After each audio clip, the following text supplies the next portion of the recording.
okay. Hello, Lola. Hello, Lola. Lola, Lola, Lola. Hey, guys. Let's see. I'm making sound. Looks like I'm being heard across the USA. Oh, for some reason, that's not making it louder. I can't think of why that would be. Checkity check, check, checkity check, check. This is a big fat mic check. All right, guys. This is Mark teaches music. I'm Mark Black, and so we're just seeing we can combine um, the Improv Workshop, which is this is his normal time, with the to play and sing the Q and A's. So and make them one thing. And so what we'll do is like play for 1 minute, ask a question, then we'll play for 30 seconds and ask another question. No, I'm kidding. So all right, I'm getting a little message here from YouTube thing. So hey, Tom in Dallas.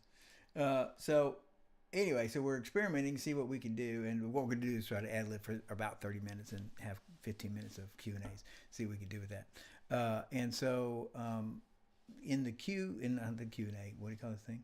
The other thing that is not the Q and A in the ad libbing.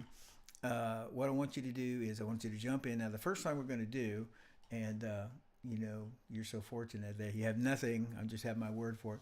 It's going to be an A minor, and that's the C scale. If you're a B flat instrument, it's the D scale. If you're an E flat instrument, well, sorry for you. No, I'm kidding. If you're an E flat instrument, it's the key of A. Apple for 3 sharps, F, C, and G. And again, B flat is 2 sharps, F and C. And there's just one place in our song that gets out of that, but just for 4 beats. So, and it does repeat, but I'm talking in the course of the song. So anyway, if you're here for the questions, go ahead and ask me a question while we're ad libbing, And so I'm gonna ad lib on the classical guitar, and then I'm gonna ad lib on the flute on our second song. This song is called Emotional Ballad. Yes, it made me cry. I cry every time I hear it. So let's listen to it. This is, I don't hear anything yet. Let's start over. Listen to this.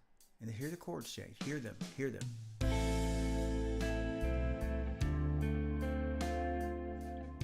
Now we're in the key of C. That's the C chord.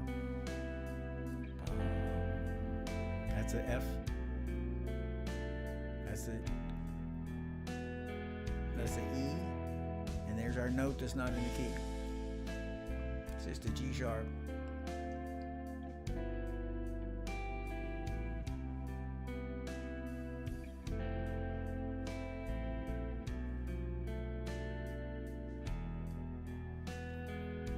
Okay. And the idea, by the way, is a chordal rhythm in all songs. And in this song, you can hear the guy's changing 1, 2. If he's counting, he's changing.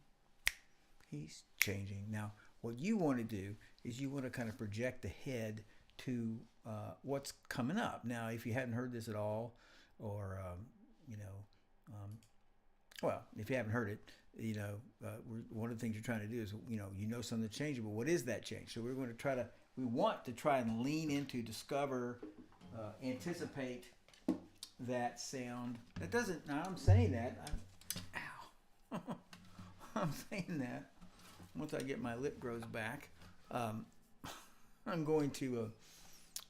I don't know exactly what's coming up. I know it's changing. Of course, as we play it once or twice, you get to where you do know what those sounds are. Now, again, as a part of my continuing service to mankind, I'm going to, when I'm playing a fretted instrument, I think it's a good idea to go ahead and to show this picture, because those instruments are actually just a bit confusing, in the sense that there's here's this note, and here's this note, and here's the note. Can't see this one. So it's like more than one place to play every note, so it just makes it a bit. There are various reasons for making it difficult. Anyway, so I think it's a good idea for me to display this picture when we're ad libbing with something with a. So this song is in A minor. So here we go. I'm going to start first, and when it's your turn, When it's my turn, don't play. But the only reason is to, like, you're thinking what you'd like to do. You're listening. Perhaps something I do might inspire you to do something else or to counter it, whatever. And then when it's your turn, jump right in. Don't wait. And then you can stop and try to figure something that way. You can figure stuff out. That's exactly what you should do.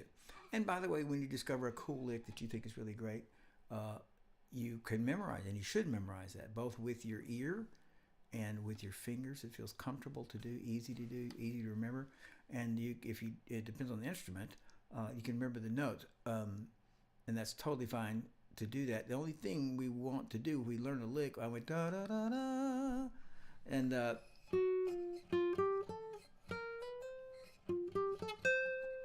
I need to know what key that's in so I can do that in what the notes are relative, like the 1, 2, 3, 5, 1. 1, 2, 3, 5. So I can do it in any key. And if I was on the saxophone, I would be able to go A, B, C sharp, E. Or if I was on a tenor sax, I'd want to go D, E, F sharp, A. They'd be the same pitch. All right, here we go. I shall cease speaking, and now we shall adlib to our lovely song. I'll start off just to get going. How loud is this? And for some reason, the little thing that displays the signal always resets, puts it in a different place. It's aggravating. Okay, here we go. Here comes our track, and I'm first.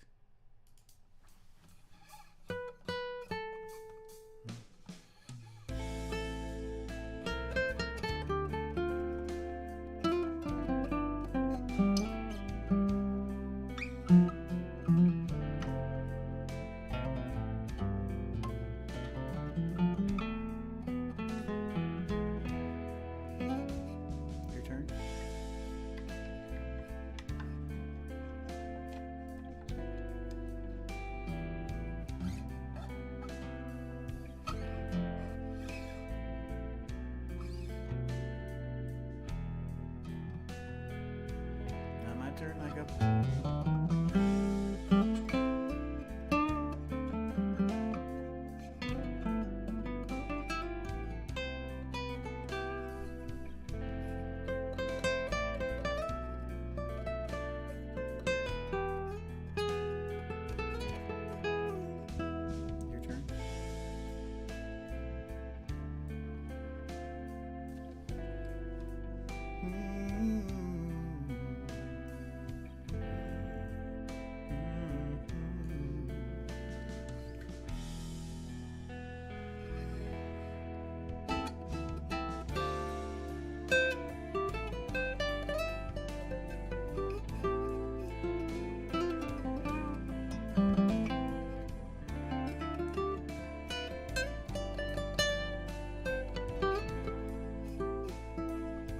Your turn.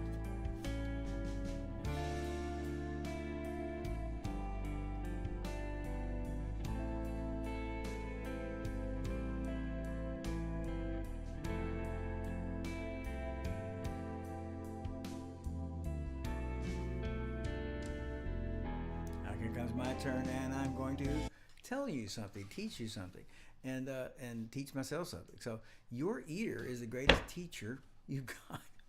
Crazy things happening today. But your ear is the greatest teacher there is, period. Your ear. And so when you hear stuff that is cool to you, you need to pursue that and find out, what was that? Why did I think that was cool? So right here in this song, you can hear some gets a guitar. Doesn't matter what it is. Some instrument is going.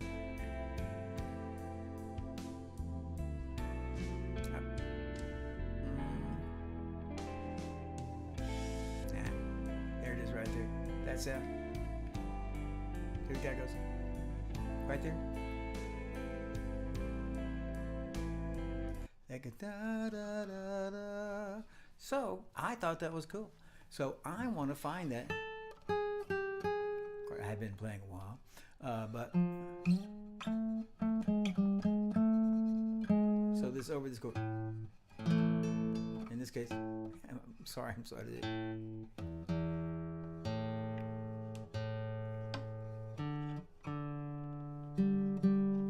So anyway, he's going to. Okay, so this is we're in this key. So we're in the key of A, so that'd be an A, a G sharp, and an A, and back up. I mean, A, G sharp, a G, and a G sharp.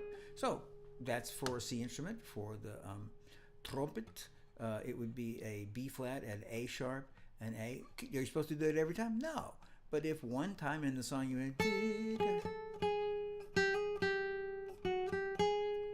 it would be like, whoa. It would really be, if you like that sound. So whenever you hear something that's cool, figure it out. And then, for a fretted instrument like this with strings, you want to figure out how that fits in a pattern. So in so-and-so pattern, or based on this chord. So if it was in F sharp minor, I go. And if I'm playing on a piano or a flute, then I want to figure out how that fits in the key. It starts on the 1. We're in A minor, starts on A, goes down a half step, goes down a half step, goes back up. So I want to know it like that. So if the song was in A minor, I could do it there. So, okay. So here we are. Now we'll come back to the top. I'm going to take that.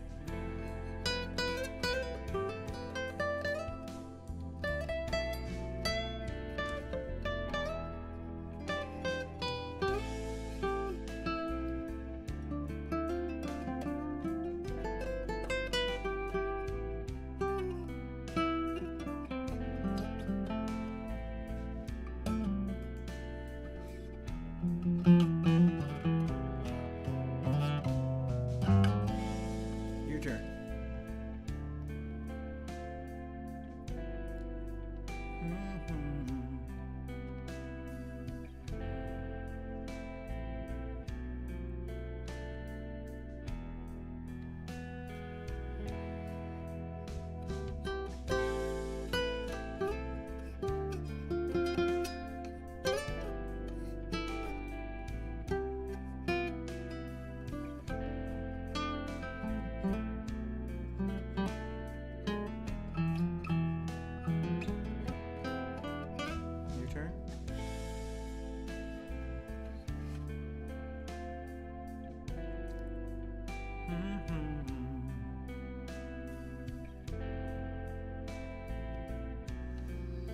Here's where it goes out of the key, just a G sharp. Okay, now the next section, you got it. Back to the 1 chord here. It's a 4 chord.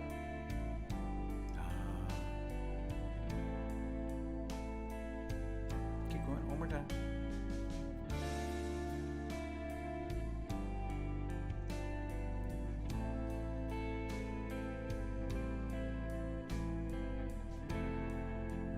Major 7.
Let's see where we are.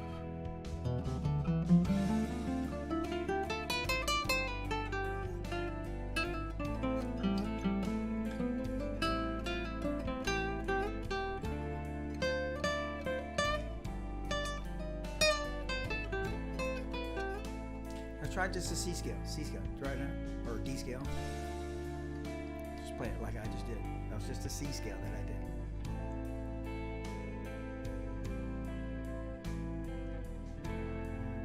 Major 7 chord.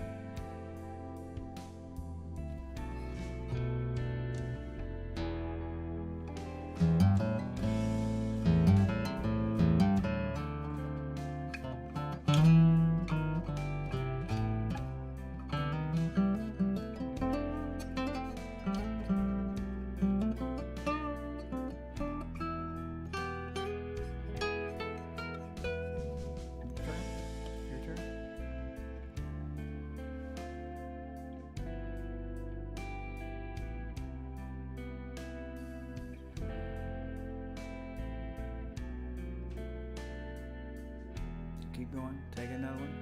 I think it's go to the second section to see what's good. Nope. Make it beautiful. Gotta alternate. Some notes are long, some notes are short. Some notes are slow, some notes are fast. Some notes are consonants, sound normal. Some notes don't sound normal.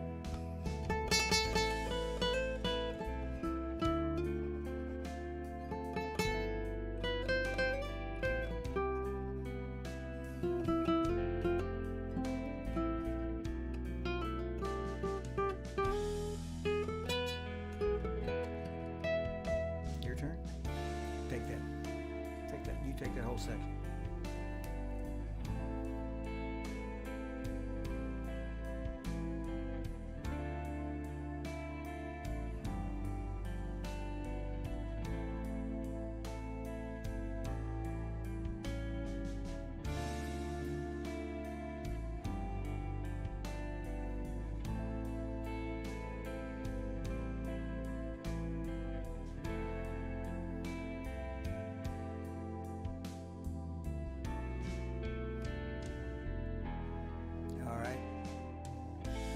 Stop that. Okay, so now it's really important to use your ear, and if you don't use your ear, you ain't a real musician. But if you don't use your ear, you're just cutting off one of your legs in terms of doing this, and you're also ignoring what music is about. You don't have any songs on your playlist that the reason they're there is because they're so intellectually satisfying. They may be intellectually satisfying, but that's not the bottom line. Now, it is true, and I know that there's nobody listening, probably, that there's music. Schoenberg and Weber and Berg and blah blah blah, that is only about intellectual cohesion, and as far as I'm concerned, that's not music, and I don't mind saying that because that is the tether that broke in classical music about 1880, 1890. That they, it's a long story, but basically quit playing music that had consonants. It had no, not consonants, but consonants, had no consonants. And so people quit listening to classical music. And if you go to a classical concert now, you'll notice that all the songs that everybody's listening to are 100 and 200, 300, 400 years old. And there may be one, hey man, check it out. Jimmy wrote this last week. But the vast majority is old songs, because the new songs, it's not that they didn't make them like they made them for 800 years that we would all love. But my main point is, sorry, didn't mean to say that, listen to your ear. That's where the truth comes from. Okay, we're going to go to a different song. And now this song is in C minor. And let's see what it sounds like. It's got something in C minor. In fact, I think I have a chart. Yes, look at this beautiful untitled chart. Yes, let's make it come on. Come, beautiful untitled chart. Oh, there you are. Is that it? Guess not. Oop, that's not it either. Oh, I see. Have to find it. Yeah, there you go. Yeah, look at that. We can look at that. We can look at that. We can look at that. Life is very short, and there's no time. Okay, so my only point in showing you this anyway is just to say, hey, this song, it's in C minor. Okay, so for a B flat instrument, it'd be in D minor, the key of F with one flat. For sax, guess what? You lucky sax, so you lucky alto sax player, it's in the key of A minor with no sharps and no flats. So just take my word. We'd like for you to learn that, and your ear's telling you this too. It's absolutely not intellectual alone. It is also the ear saying this. But this is a chord using the C minor scale, the D minor scale. All of this to right here. And right here, if you're playing a C instrument, the B flat goes to a B. That's it. If you're playing a B flat instrument, then the C goes to C sharp. That's all. One note changes. 6 stay the same. And you'll be able to hear it. And it does it, the C minor and the F minor. It doesn't do it the second time.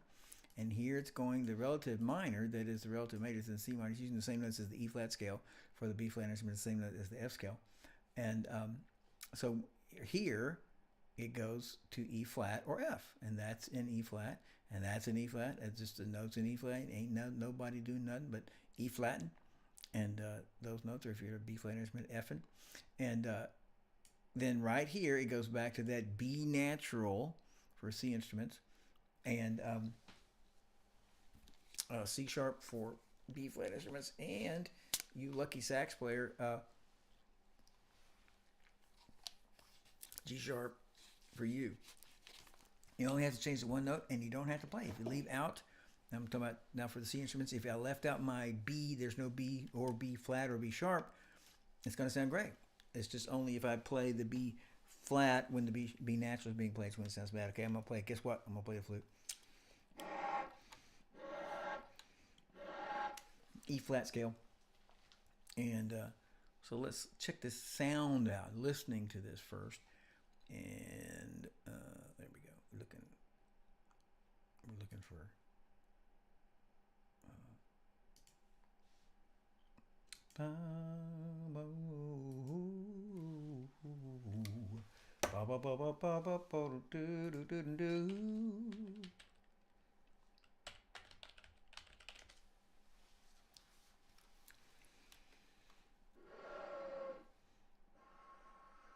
getting ready, just making this warmer.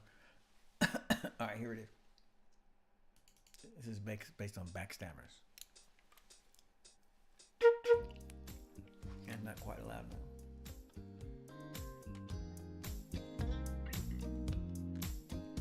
Check it out.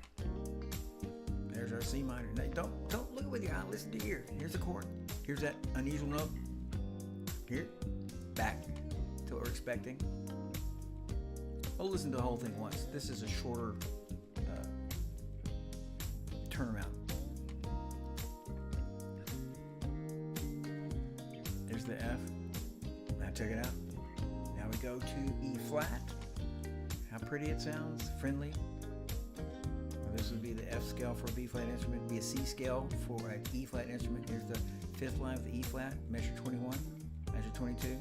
There's a measure at the beginning of every line. Now here's the B natural or C sharp. All we're getting now is repeats. Okay, so that's the whole song. What was that, 16 measures? Sure. I can live with that. 16 measures. Okay, we'll take that from the top. I'll start. I hope I'm not out of tune. And give me a second here to... I lost my little chart. I want to be able to tell you stuff. Yeah. Here I go.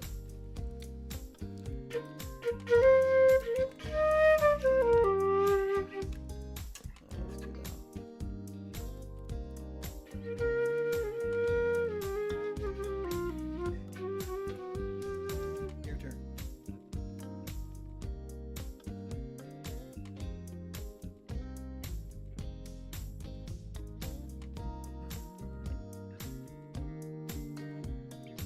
Here comes the happy part.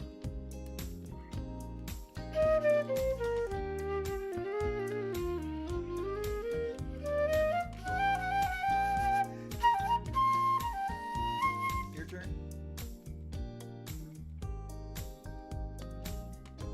Gotta make it happy, make it cook. Here's the card. All right.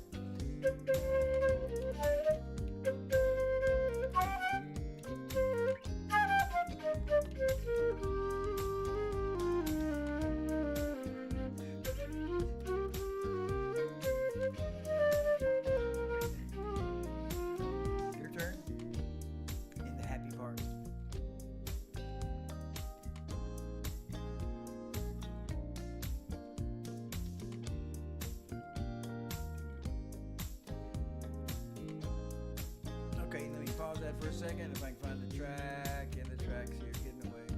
Okay, so let's just say you were very uncomfortable moving that fast. Okay, so all you do, I'm just going do dee da da dee da da da. So maybe eighth notes da da da da. So all you would do is change your thinking. This is literally what you need to do, and this is the way you need to do it. Is you need to think of it instead of da da da da da da, which is eighth notes, da da da da da da. You need to think of it as quarter. You're basically on quarter notes. Your basic thing is so you go da da da. So if I was having trouble moving that fast, all I would do is say, okay, I'm just gonna go. Here it is. I'll go. Here it is. Now say, yeah.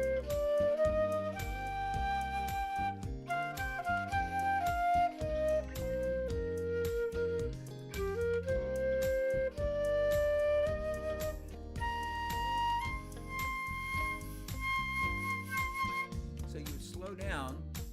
Don't think of it slow. Just think I'm focusing on this speed of note instead of this speed of note. If you can't feel comfortable playing that, here's our happy part. Don't worry, you're gonna get to play right now. 1, 2, 3, 4. Here's the aggressive part. Your turn.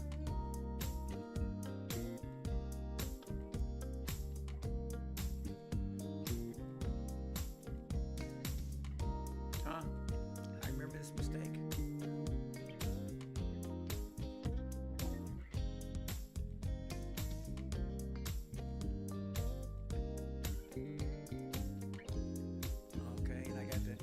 Happy part.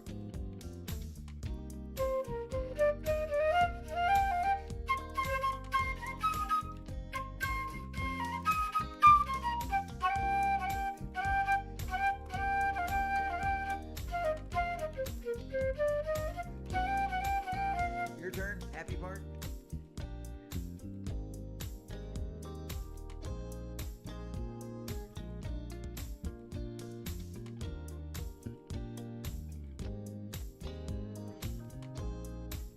Aggressive, back to C minor or D minor.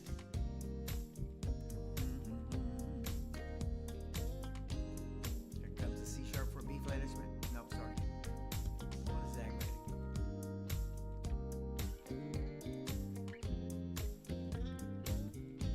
I'll take the happy part again.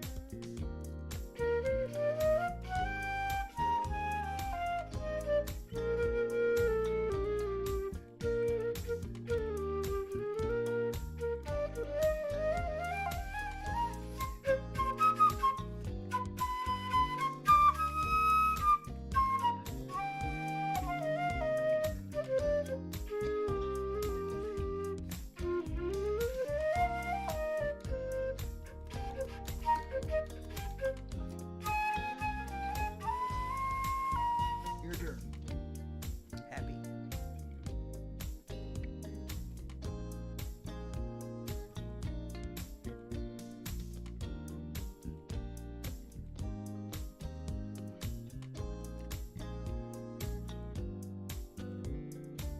Now, if it's not obvious to you, I don't mean that negatively. If it's not obvious to you, I do this. I do that without turning loud because I got to play some more. But you need to, as a straight up fact, you need to have in your head major is happy and minor is sad. Now you could say major is whole or major is complete, and you could say minor is dark. In other words, it doesn't matter what the characterization is, but they need to seem different to you. You need to quantize them somehow or quantify them somehow, and it's a good thing to say happy and sad. You don't have to get that, but in other words, what we just heard was a friendly part. Not this part. Here it is. Friendly, right?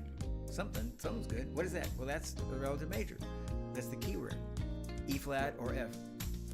Okay, it's coming up.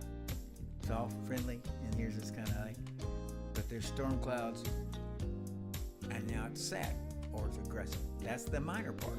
Back to C minor. All right, you take it.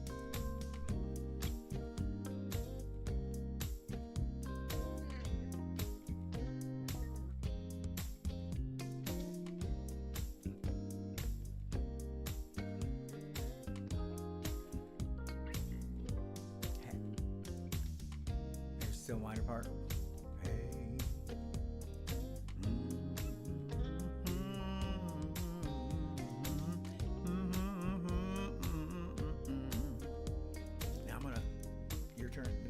my turn. I'm going to repeat some notes.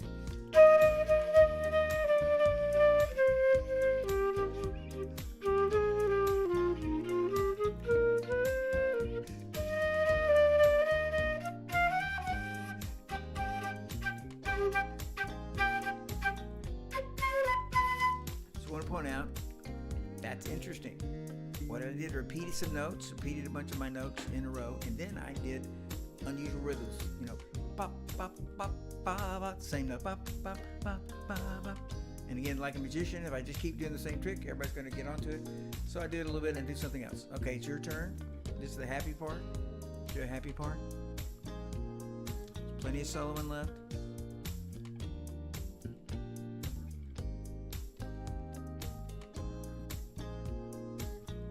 Back to the top, the dark part.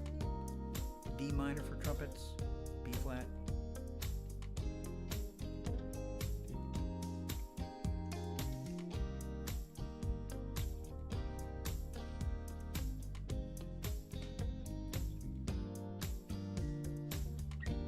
There's the happy or friendly or whole.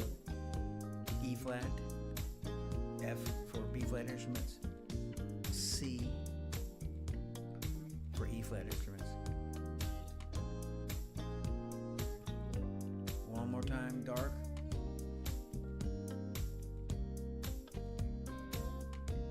For some reason, it's just sitting on the C minor chord. And it's going to 4 chord now, the F minor. Back to the 1, C minor. 4 chord. Happy, friendly. No, didn't do it. Sorry. I remember this 6 months ago. Use the F minor, the 4 chord. Now happy again. We're going to end this. We got 8 measures. Actually 16, yeah. Friendly. Thinking here comes the. We're going to end on this. The 1 chord in the minor. How are you going to end it? You're going to end it.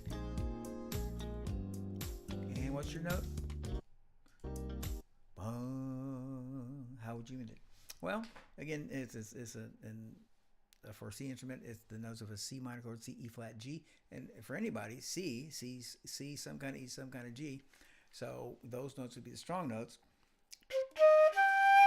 Here's the 7. And if I want it to be unusual, then don't do those notes. I don't think this ends on a nice chord. I think it's...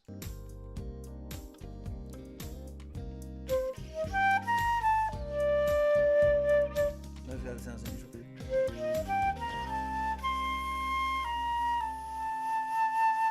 If I wanted to sound usual, I would play the notes of the chord, some of the notes of the chord. Usual, comfortable, solid, like unremarkable, in a good way, you know, like, oh yeah, that's what I was expecting. If I wanted to sound unusual, then I'd play some of these unusual notes. And of course, I am a jazz guy, but you know, jazz guys do unusual things so much that it's expected. So what are you doing? Are you doing something unusual when you do the unusual thing like we expected? Or are you doing something unusual when you do the normal thing and we expected something unusual? Okay, well that is enough ad-libbing. And now we're going to do. We're going to do. Maybe we do our Q&A. And I have one question already. So we're at the Q&A part. You got a question. You need to put it right in there. Any question. And you know that if you like this live stream, either improvisation or the questions, you need to like, you need to subscribe, you need to, you know, just so many things you need to do. You know, it's hard to end, you know, the number of wonderful things you would do because you liked what's happening here. But okay, so here's the question. Somebody asked me. I've asked this question so many times. It's a tough question. How do I pick a specific instrument to buy? Not talking about should I play the tuba, should I play the ocarina. You know, we're talking about I want to play the I want to play tenor sax. How do I pick a tenor sax? You know, I want to play guitar. How do I pick? I want to play acoustic guitar. I want to play electric guitar. How do I pick my electric guitar? So it's so tough to pick that. And the best person to buy from, which is very very rare to have this, is to buy something from a trusted friend or mentor. Could be a teacher, but you trust this teacher, because I'm telling you, a lot of teachers are trying to unload their stuff. That's the truth. Not all of them, not remotely. There's that. Uh, well, I was going to say that Selmer Mark 6 up there, over there. Where is it? That one on the bottom. Actually, my band director in college sold it or arranged the sale. It was somebody trying to get rid of it, but it was also a good horn. So, but anyway, and that's fine. I mean, that's But I'm saying, so somebody you trust, and that's the perfect person. That's so rare to find that. So, and then I'm just talking about different things. So, and then the cheapest you're going to find the horn or the instrument, piano, whatever, is private person to private person. Little Johnny, who you did not know, played the oboe for 2 years, and he's got he doesn't have a Leray, but he's got a Fox, maybe it's a wooden Fox oboe or something, and his mom had it in the thing for 20 years, and so she's selling. So the point is those people, they're trying to make money, and you're trying to get a good deal, both of you, and this is what it should be, right? So they're trying to make some money, and you're trying to get a good deal. But between the two of you, the profit margin will be the least. And so if you can find, and that would be classified ads, talking to people, hey, do you know anybody? Jimmy, didn't your kids play clarinet? You have an old clarinet laying around there, that kind of thing. So now, and I'm just talking, the most expensive purchase is, of course, new. And sad to say, it just depends on where you go, but certainly smaller stores, local, you should go on the internet if for no other reason to know how much things cost. I could get this for this much. Do I want to get it from somebody where I can come back and say, you show me this piece of crap, fix it, or locally, and I'm willing to have spent 5% more, 10% more to have that. Do you want that, or do you want just the cheapest deal? Do you need just the cheapest deal? That's, again, nothing wrong with that. I very much love the idea of buying a new horn, and for some reason I also love the idea of buying a used horn. It's half of it's a lie. The vintage. Oh my God, Chet Baker blew this trumpet. And it was a piece of crap then. It's really crap now because it's 50 years older. Is a lot of the time the way it is. But so there's reasons to buy both old and new horns or instruments of any type. However, you need to watch, because music stores call those money in the bank, used horns and instruments, because it's like somebody comes in, they don't know what they're paying. They should get. I've literally seen a music store that I was working at. I find this immoral. Buy a flute from this is back 25 years, 30 years ago, 35 years ago. Buy a flute from somebody for $20 and sell it for $200. I find that immoral. It's not like if the person's going like, but the person was going like, I don't know what to sell this for. What they were asking for advice. So anyway, and then I'm going to use a buyer now, just to say that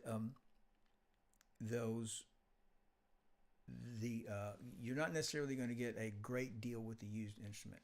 I'm not saying you won't, but you just need to hunt, and compare these used instruments, because it's like looking for antiques. You're going to go to a place and it's like, oh my gosh, here's a so and so. I've been looking for this for 20 years. Here it is for $10. That flute over there, which is I have 5 flutes, but that flute right there I got for $20 at Canton, and it plays. And so you're going to go one place and you're going to like antiques, and then some other places like, my gosh, that's more than it is online, or something. So we're just talking. So you want to get some several reviews, and prices and things, um, and like it's not older is not better, and reputation is not necessarily better. All again, 50 years ago, somewhat, but then all of the big brands, Martin and Taylor and Selmer and they all figured out, hey, these cheap horns they're cheap instruments are taking all their business. So they came out with either off brands, which of course Epiphone was a knockoff for Gibson, and then Squire for Fender, and then they kind of elevate over time. But anyway, the point is just all those everybody who makes instrument just figured out I can't just make these top of the line. Nobody, except rich people and dedicated musicians can afford my instruments. So everybody's got these cheaper instruments, and they still have the big name. So you got to look out. So better is better. So don't buy anything without a working return policy. Be workable, as in.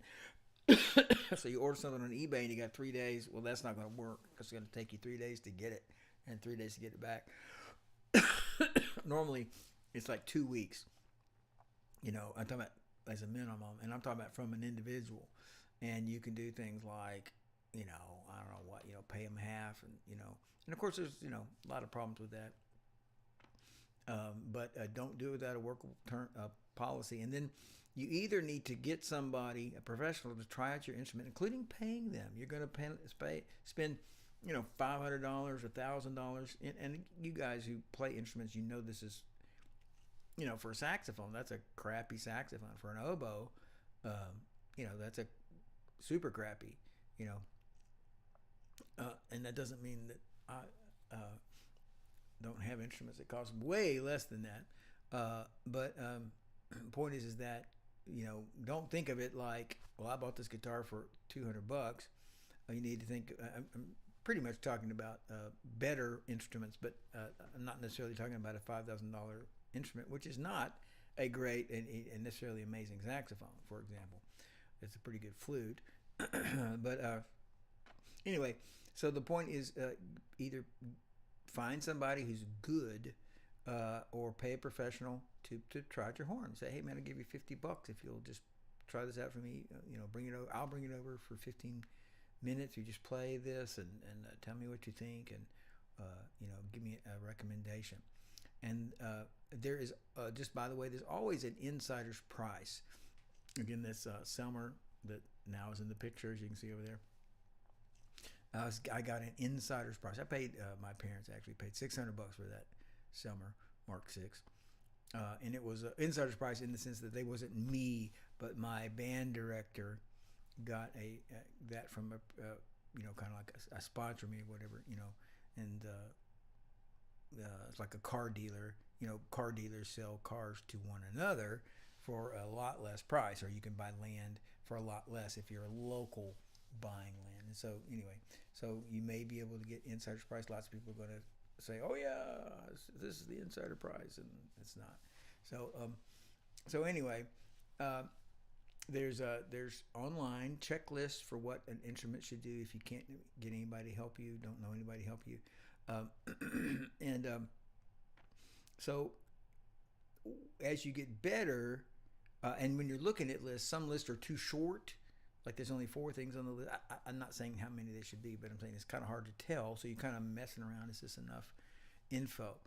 So I'm serious that I've got lists on how to buy a piano, which I would use if I was buying a piano, but they're like 4 pages long. There's probably 50 things on there, and that's a good thing if you are better and you know more, and the instrument's better, worth the time, and that kind of stuff. You're spending more money, but you're kind of trying to figure out. So it's like so there's so many things in there that can be done. So and beginner instruments have less demands than a more advanced instrument. But the most important time to have a good instrument is always at the beginning. In other words, a professional, good musician can make almost anything work and sound good and sound okay. But a bad, difficult instrument, which many of my students have, because they don't ask me what to get. They just show up, including start lessons and then buy 2 days later, 2 weeks later, have bought a new instrument without talking to me. And I can't, it's too late to help them. And so they're buying these instruments that hurt them, hard to fret. They don't have they don't seal well. It's hard to blow. All this kind of stuff. So don't do that. So and just comment. It's very important to get a good instrument as a beginner. So buying an instrument is something that you, depending on how much money you're spending, is if you don't have anybody to help you, you would look at reviews, not one review, several reviews, and if you can get a professional to look at that instrument who doesn't have a vested, he's not selling it to you, if you can. And like I said, the cheapest is if you could buy private individual to private individual, and a used instrument is not necessarily better than or worse than a new instrument. This is a little Fender Mustang bass, right? I'm gonna put my finger here, right there. That's a little Fender, which is, it's not a kid's bass. It's just a short scale. Anyway, that somebody sold it to me for $60. It's in basically pretty pristine condition. I asked them what they wanted, and that's what they said. I'm just saying you can get really good deals, but it's like on auction, going to an auction, you can't count on getting a great deal. You just might get a good deal. And if you have time, you can be patient and wait for the good deal. Okay. So, and that's not a definitive answer because there's not one in that particular case. Okay, last question is, what is the difference between a guitarist and a horn player? How is a guitarist different from a horn player? There's a guitarist and he's different from the horn player. How is he different from the horn player? Well, the guitarist can yell at the band during his solo. He can yell at the band during his solo, but the horn player cannot. Okay, well, that's the difference. Okay, well, I would love, tons of people watch these things, not at the moment, they watch them later. So I would love to know from everybody in comments or email at mark@dallasmusiclessons.com what you think, what your ideas are for the mix of improvisation versus Q&A, what's important. It changes over time. It's like, mostly it looks like the improvisation is the most, engages the most people. And then other times the Q&A seems to get a lot more engagement. So anyway, I'd love to hear your opinion. If you're interested in lessons, go to www.dallasmusiclessons.com and sign up. And if you leave comments, subscribe, mostly share with people, and like. Okay, well, I want you to have a great week, and I want you to have fun. I do want you to have fun and be awesome.